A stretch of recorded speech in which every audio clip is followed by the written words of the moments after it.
Good morning everyone, Rebecca here from Simple Suburban Living, and in this video I'm going to give you an update on my prepper pantry. These are the items that I purchased, and I will be going through them one by one along with the prices, and I'll also show you how I was able to check off some items off of my inventory list. By the way, I have two other videos that you might want to check out as well, and I'll be sure to leave them in the description. One is on how to build a prepper pantry on a budget, and the other one is of me inventorying my pantry to figure out what I needed to purchase. By the way, if you haven't already done so, I'd really appreciate it if you would subscribe to my YouTube channel. By the way, this particular grocery haul cost me just over $69 from Walmart. You can see there's a lot of great value items, but there's also some name brand items in there. And I feel like it helped to round out my pantry quite well. Okay, without further ado, let's look at these items in a little bit more detail and also look at my pantry inventory and see how things are shaping up. Okay, let's start off by looking at canned tomatoes. I had on my list what I needed to buy 4 cans of diced tomatoes. So you can see I've got 4 cans of diced tomatoes. And this wasn't originally on my list, these Rotel type tomatoes. These are basically the Great Value brand of Rotel tomatoes. They're diced tomatoes with green chilies. I didn't have that on my list, but I needed a can of them for a recipe that I'm cooking this week, and I happened to think that it would just be great to have some on hand, so I purchased 2 cans of those. And by the way, I'm going to add them to my prepper pantry list now that I've realized that it's a good thing to have on hand. What I chose to skip this trip from my inventory list was 4 16-ounce cans of tomato sauce, and the reason is that I have quite a few cans, 8-ounce cans of tomato sauce already. So I do want to add the 16-ounce cans to my pantry, but I decided to skip them at this time. Okay, let's move on to canned beans. Again, on my list I have 2 cans of black beans and 2 cans of chickpeas.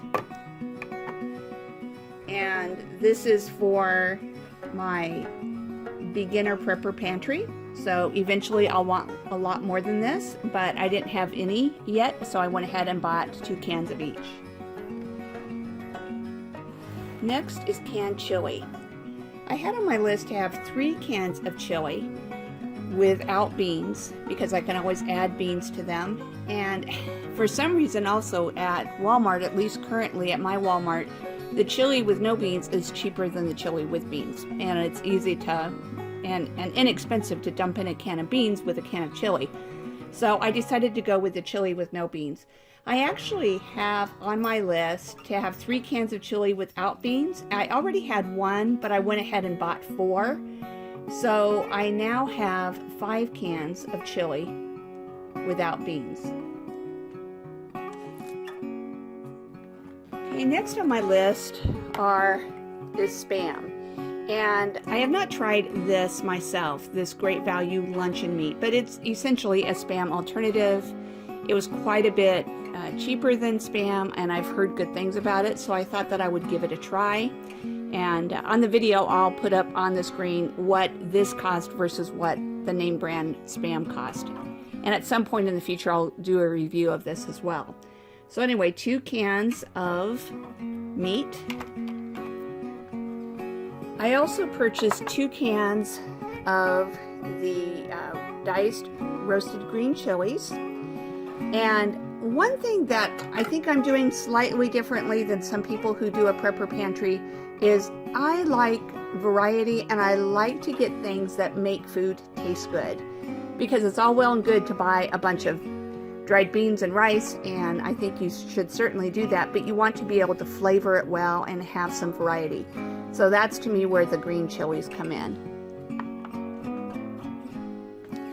The same is true for the black olives. Obviously there's not a whole lot of nutritional value there, but if you're making some type of Mexican dish, or if you just like it for snacking or for a holiday meal or something, I thought that black olives would be a good thing to add to the list. And my pantry list actually calls for sliced black olives, but these were cheaper. This can was actually, I believe, cheaper than the small can of the sliced black olives, and I figured these would be a little bit more versatile and I get more bang for my buck, so that's why I decided to add those. I've previously purchased a lot of canned soups for cooking, such as cream of mushroom and cream of chicken and so on. But I also had on my list some tomato soup. Now you can eat it just as soup, but it's also good in cooking. What I like to do with this is I like to add some spices, maybe some vegetables, rice, that type of thing, and make a much more robust soup. But the soup itself actually is a good base.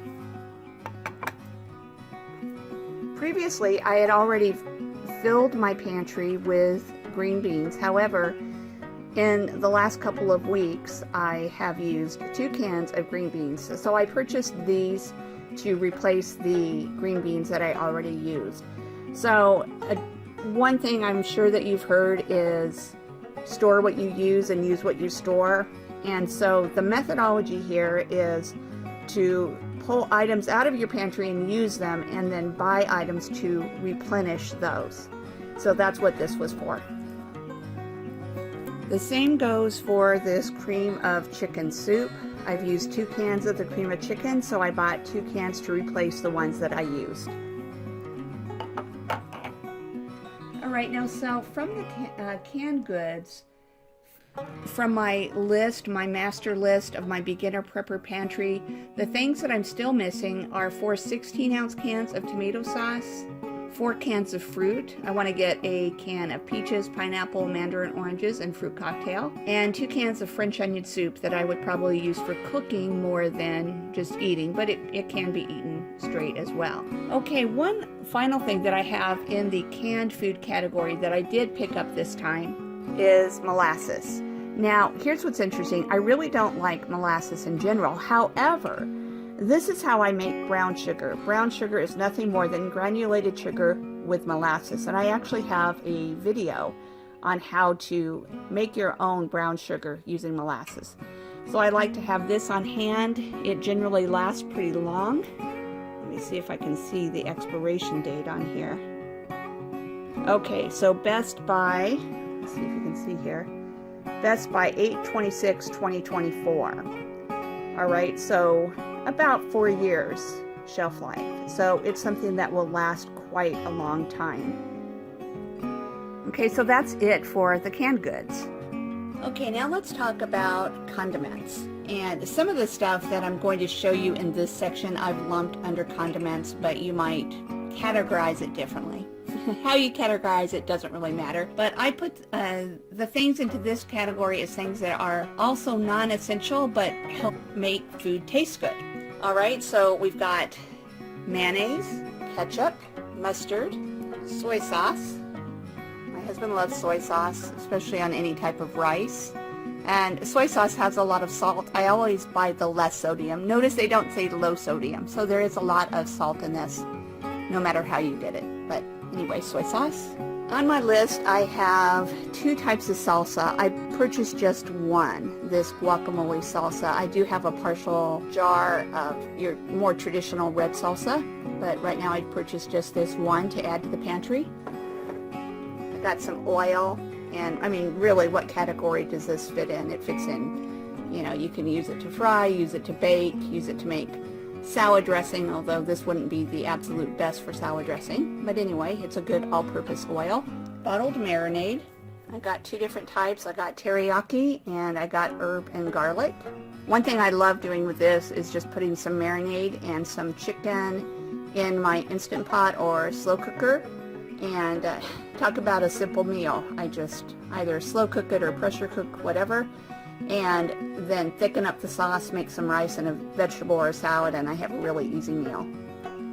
Some minced garlic, and lemon juice and lime juice. The lemon juice I like having on hand for canning, but you can use it to make lemonade. You can use it when you're cooking fish or something else that lemon is good on. Lime juice I love in Asian and Hispanic cooking, and just in general, it's a great taste. Next, I got a jar of sliced dill pickles. These are the really thin ones that go nice on a sandwich. And I bought a jar of pickle relish. Okay, so that's it as far as the condiments go. Next, as far as dry goods go, I bought 2 1-pound packages of chickpeas, a small bottle of minced onion. I actually wanted the larger bottle, but they were out of it, so I went ahead and purchased this small one just to have at least some dried minced onions on hand. And I also bought this box of Great Value instant mashed potatoes. Okay, now let's get into some baking staples. Just recently, I've started using this Bisquick cheese and garlic mix. It's just add water. My mom especially loves it. I have a video where I show making an easy chicken pot pie from Pantry staples, and I use this in it, and I will be sure to link to that in the description. But we've also made it where we've just had biscuits on the side of, say, a bowl of beans or soup or something like that. And I like to have 3 of these on hand. I had used all 3, so I purchased 3 more to replace the ones that I had already used. I also have regular Bisquick on my list, which I haven't yet purchased. But I got some cocoa powder. And one thing I love about cocoa powder is you can use it in a lot of different ways. So if you're wanting something sweet, it's a great option. Speaking of sweet, I got sugar.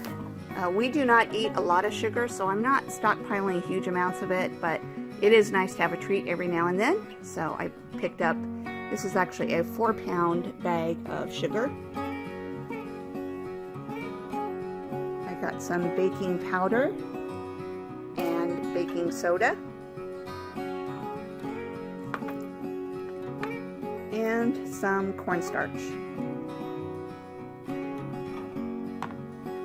So other than needing to buy some regular Bisquick, I have everything that I need for my basic baking staples.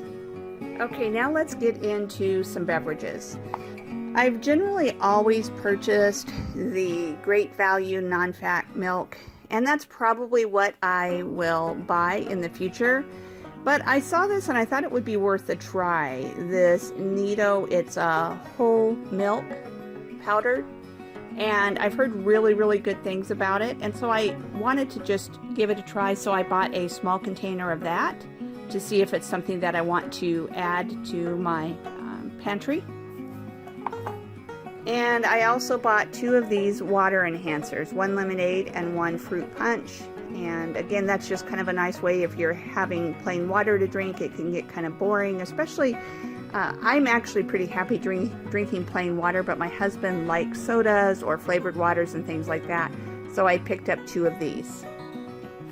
And finally, this isn't even on my list, but it's sometimes nice to just add some treats to your pantry.